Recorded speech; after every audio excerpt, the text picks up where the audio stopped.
Tan, Linda, Rafi, baby, uminom muna kayo. Salamat. Pababa na si Pauline. Salamat, Maring. Ay, Maring, balak-balaki. Ay naman, alam mo naman, di pa tayo nakakasigurado eh. Alam niyo na.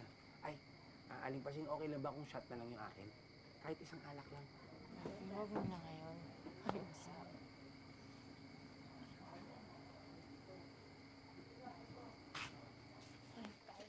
Mano po?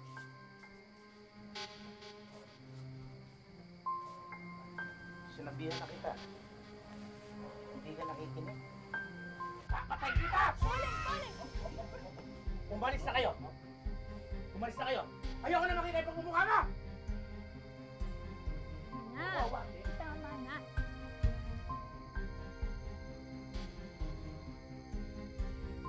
Magmamano nga ako, ay din ako pagmanohin. Bibirahin pa ako eh. Marami may mga umawat naman dahil kasama namin yung kapitan ng Lungos. May mga umawat naman. Kasi sandali niya lang kami hinarap tapos tumalikod na siya. Tay, pasensya na kung sinuway ko ang mga utos niyo.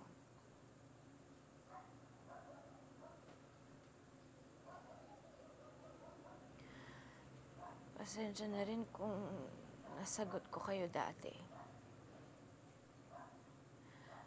Alam kong galit na galit kayo sa akin. Hindi ko naman kayo masisisi.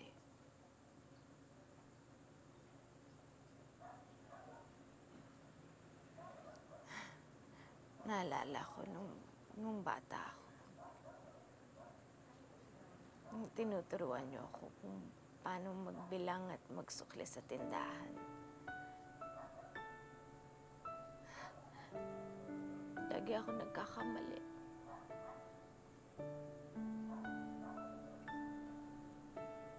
Pero sabi niyo sa akin, ayos lang ang magkamali.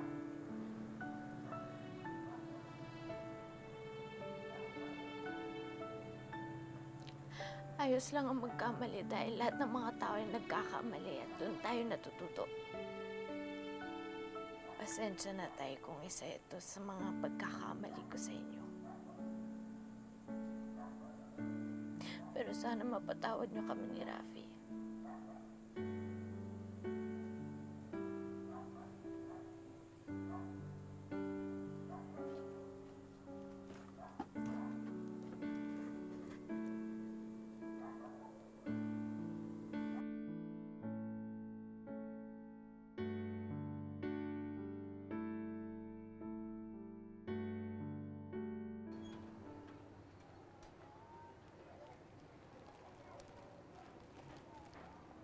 Maring Poleng!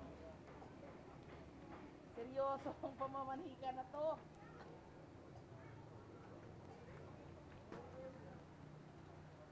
Mare? Ay,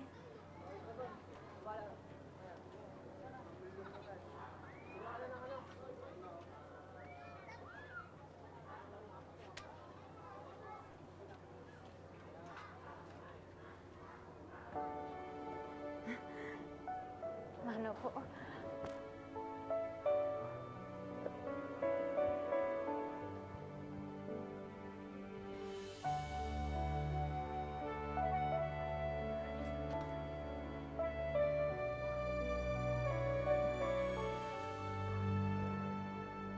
Laro tayo.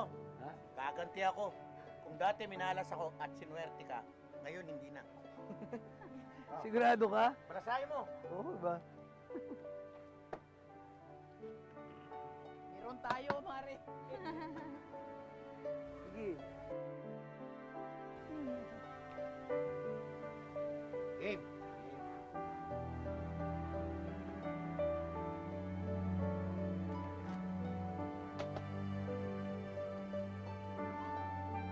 Sinabi nga yan, nasaktan laan daw nga sila dahil, kumbaga dahil parang masakit sa kanya kasi parang kinuha niya yung kanang kamay nila. Kasi nga dahil ako yung ano nila, gano'n. Yun, naramdaman ko naman yung talagang kailangan nila ako.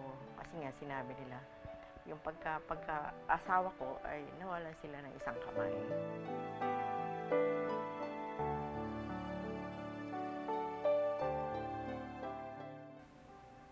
Doon nagsimula na nagkaroon ng direksyon ng buhay ko. Doon nagsimula na nag-iisip ako. Doon nagsimula na mangarap ako para sa buhay namin, mag-asawa. Ang unang pangarap ko, tandang-tanda ko nun yung mapatapos ko ang mga anak ko sa pag-aaral. At dininig naman ng Diyos yun. Katapos naman lahat yung mga anak ko.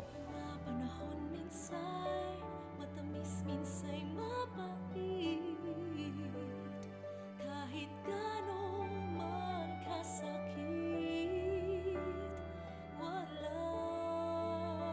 kapalit. Siguro yung wagas na pag-ibig sa akin, ha? Yun yung hanggang sa mamatay ka. Hanggang sa mamatay ka. Lagi kong andalangin sa Diyos, eh. Sabi ko, Panginoon, kung ako magkakasala, mayroon akong ibang makitang babae, kunin mo agad ako. Saklutin mo agad yung buhay ko. Kasi hindi mo naman sasabing wagas yun. Gusto ko yung hanggang sa mamatay ako, siya pa rin yung mahal ko.